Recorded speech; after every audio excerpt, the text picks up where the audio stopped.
It is time for our Tech 24 segment, and for that, I'm joined by Peter O'Brien, like every week. Hello there. So we're going to come back here to France. The pension reform and the anger over that wasn't the only controversy here in Parliament this week. So tell us more about what else went down that has people upset.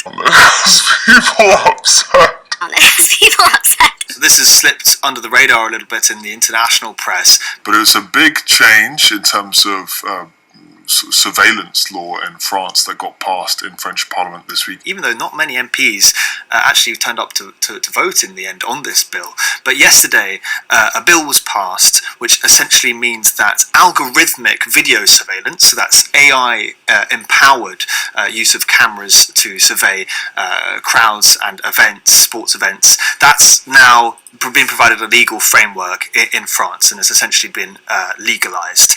Now this will allow official computers to recognize and signal risks and disturbances in public spaces, things that perhaps human observers wouldn't pick up on. It's part of a special package of laws for the Olympics and Paralympics next year, and as such this video surveillance part, well, it's slated to only be in effect until June 2025, but you will note that it's almost a year after the end of the Olympics. The idea is for the government to be able to keep millions of people who will flock to the French capital safe, but many privacy activists are obviously concerned that this might be a precursor to a new status quo of AI-enhanced surveillance. Mm-hmm. So can you go into a little more detail about what exactly authorities could use this technology to do?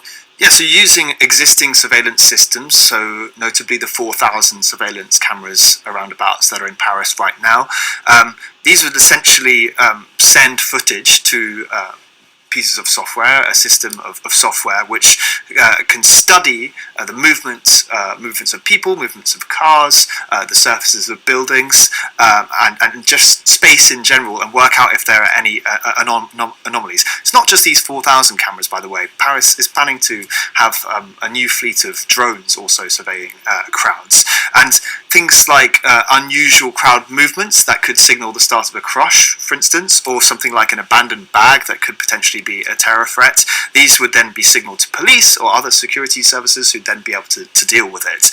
But it's not like this tech wasn't used already. Up until now, arguably until recent years, it was in a bit of a legal grey zone.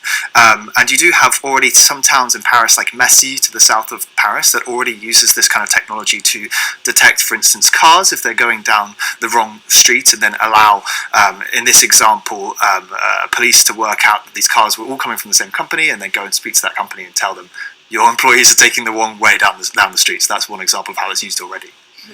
So all these examples that you've given, I mean, they sound like things that people would want, things that would help keep people safe. No one wants to go to the Olympics and potentially have a dangerous item near them or get crushed in a crowd. So why are people upset about this? Well, privacy activists see this as a sort of a door opening to potential police overreach. That's really what they're worried about. And they're also worried about how it could be used to discriminate against certain groups. I have talked to technology companies developing this, who one of them told me that the demand is there for slightly more nefarious purposes for this technology. So they told me they had to turn down requests, for instance, to track caravans belonging to traveling communities, or track, for instance, homeless people, and some would argue that's, discriminatory.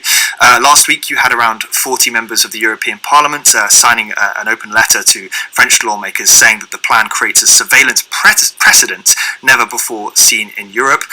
There's a digital rights group in France called the Quadrature du Net. They argue that these systems would technically be handling biometric data, even though the government strongly refutes this and hence open the floodgates to a new sort of techno-police state. I spoke to their spokesperson, Noémie Levin, who told me what her fears are.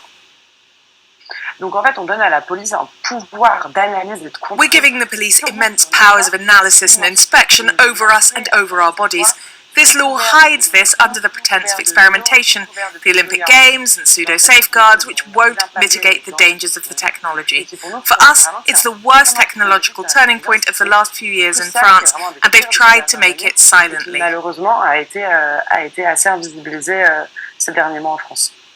Okay, so how is the government responding to concerns like this? Well, one MP who's in favour of the bill, now that the tweaks have been made to it and it no longer has biometric data allowed, Philippe Letom, he said that, he told me that video surveillance will only be used by companies that keep the data on national soil and respect French and European data regulation. There's also two examples that keep cropping up among people who defend the use of this technology. One is the 2016 Nice attack. They claim that could have been prevented with this technology, and the other is last year's Champions League final, which they say would not have been so chaotic had it been for this kind of crowd control. But of course, there has been, on this latter example at least, a UEFA commissioned study on it that showed that the problem was really police mismanagement. I mean, there's no evidence to suggest that the introduction of this technology would have prevented such a thing.